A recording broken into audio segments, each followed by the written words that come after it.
So good, so good, so good. Just in, thousands of winter arrivals at your Nordstrom Rack store. Save up to 70% on coats, slippers, and cashmere from Kate Spade, New York, Vince, UGG, Levi's, and more. Check out these boots. They've got the best gifts. My holiday shopping hack? Join the Nordy Club. Get an extra 5% off every Rack purchase with your Nordstrom credit card. Plus, buy it online and pick it up in-store the same day for free. Big gifts, big perks. That's why you Rack. At Sierra, discover top workout gear at incredible prices, which might lead to another discovery. Your headphones haven't been connected this whole time. Awkward. Discover top brands at unexpectedly low prices. Sierra, let's get moving. It's another Q&A edition of Optimal Health Daily, and I'm Dr. Neil Malik. Hey there, happy Friday, and welcome to another Q&A edition of Optimal Health Daily, where I answer your health questions related to fitness, diet and nutrition, and lots more. You send me the questions, and I answer them for you. And with that, let's hear today's question as we optimize your life. Hi, Dr. Neil. My name is Jasmine, and I have a question for you around metabolism and eating more to lose fat. I've been on a health journey for roughly a year now, and despite working out 5 to 6 times a week and eating very clean, even trying vegan and vegetarian for a brief stint, I've roughly stayed the same weight, if not gained more weight, and haven't seen any fat loss. I'm a little stuck on what to do, and a nutritionist has recommended that I eat more to increase my metabolism, which will eventually help me lose fat. But of course, this is scary. I'm wondering if you can dive a little bit more into the science of metabolism as it relates to fat loss. Thank you. Thank you for your question. I'm going to start by saying that you, Jasmine, are in an elite minority. What I mean by that is this. The fact that you have kept sight of your goals for a year and have consistently strived to achieve those goals means that you have surpassed 95% of those that have begun similar journeys. Here's what the data have shown us so far. Within 2 weeks of starting a diet or exercise program, about 25% of folks have already stopped. Within a month, that number jumps to about 60%. And by 6 months, pretty much everyone has stopped their new health behaviors. So, if you haven't already, please take a moment and congratulate yourself on your accomplishments, because again, it is no easy feat. But I understand the frustration. You've been working so hard and staying so consistent, but still aren't achieving those goals that you've set for yourself. This can be so discouraging. That's why I had to start by saying, take this moment to remember how far you've come. But let's see if I can help you get through that plateau you're experiencing. You mentioned specifically fat loss. First, I would want to know how that fat loss is being measured. There are lots of ways to measure this. Some are more accurate than others. Sometimes folks just rely on the number on the scale. That can be misleading. If you're just looking at your body weight to try and determine whether you're losing fat, well, that can be misleading. Because if you're putting on muscle, muscle's quite dense. And so you may find that your weight may go up or not change at all, but you're still losing body fat. So I would say it's important to find other methods for looking at whether you're losing body fat.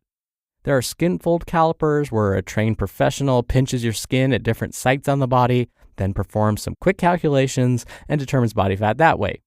But if the person's not trained properly, or if the person doesn't measure the correct sites, that can be off by about 7%. Then there are bioelectrical impedance analysis machines. Some are handheld, others are about the size of a stadiometer. You know, that thing in the doctor's office they make you step on to measure your height and weight. Then there are bod pods, there's underwater weighing, the list goes on and on. So I wonder which one of these, if any, were being used to measure your body fat. This is because, again, each of these methods are prone to error. The handheld bioelectrical impedance analysis machines can misread your body fat percentage by give or take 4%. There are specific instructions that have to be followed before you even use this. If they aren't followed, then the reading you get is going to be off.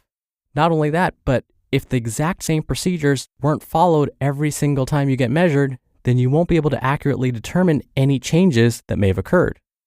Believe it or not, one of the best ways to know whether you're actually losing body fat, and this is something that you don't need a fancy machine for, is to simply take a moment to see how your clothes are fitting. Are your pants feeling a little looser around the waist, the hips, or your bottom? Are your shirts feeling a little looser around the chest and arms? If so, you've probably lost some body fat. Let's say that your body fat measurements were in fact accurate, and the reality is that you just have not lost much body fat. One thing I would recommend then is mixing up your exercise routine. You mentioned that you've been working out consistently most days of the week, which is fantastic. I would recommend though, if you've been doing the same types of exercises, mix things up a bit. So if you normally go for a 60-minute jog, let's say, then do some sprints instead, or try a boot camp style routine. Consider changing up your routine every 2 to 4 weeks. If you haven't incorporated any resistance training yet, definitely consider adding this in. Studies are finding that high-intensity interval training, or HIIT, can help the body turn to using fat for energy, which may help in turn reduce body fat. That's why I recommend sprinting instead of jogging. You can incorporate HIIT into your resistance training routine too by shortening rest periods and aiming for more repetitions per set. But let's say you've tried all of this and you're still experiencing that plateau. Then be sure you're getting adequate rest and sleep. Make sure that you're giving your body at least one rest day each week to recover from the stress you're putting it through. As Brad Stuhlberg and Steve Magnus mentioned in their book, Peak Performance, stress plus rest equals growth. Also be sure when it comes to sleep, you get 7 to 9 hours uninterrupted most nights. But let's say you're already doing all of this. Would eating more help with fat loss? Not necessarily. The body can go into what we sometimes call starvation mode when it's deprived of fuel. When we don't consume enough food, the thinking is the body will want to hang on to fat stores instead of using them as fuel. This is the result of the body thinking that food is scarce, so it thinks it needs to hold on to every precious calorie for survival. And since fat is such a wonderful source of calories, the thinking goes that the body will want to hold on to fat. But the reality is, there's so much more to fat loss than just diet. Your age, gender, activity level, types of exercises you perform, your present muscle mass, your genetics, in combination with a consistent diet, all play a role when it comes to fat loss. So to say that you need to eat more calories or need to eat more often is an oversimplification. And Jasmine, if you don't feel comfortable doing this, then don't, because it's very possible that this could backfire and cause you to gain some weight back. So when it comes to your diet, the best thing to do is eat when you're hungry and stop eating when you're satisfied. Notice, I didn't say stop eating when you're full. Stop eating when the hunger has gone away. You shouldn't feel hungry anymore, but at the same time, you should still feel light on your feet. The pants don't feel any tighter. The belt doesn't need to be loosened. There aren't those feelings of discomfort that so often accompany overeating. That's the goal. So the bottom line is this. Continue exercising regularly, but change up the routine. Definitely consider incorporating high-intensity interval training and resistance training if you haven't already.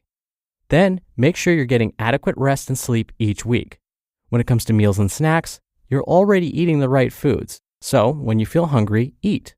But eat only until you're satisfied, not until you're full. Then continue on this path. Remember, a slip up here and there will not sabotage all your hard work. So press on if that happens and learn from those mistakes if you can. Remember, you're already so far ahead of most people that have begun the same journey. So continue to stay hopeful, and I promise good things will continue to happen.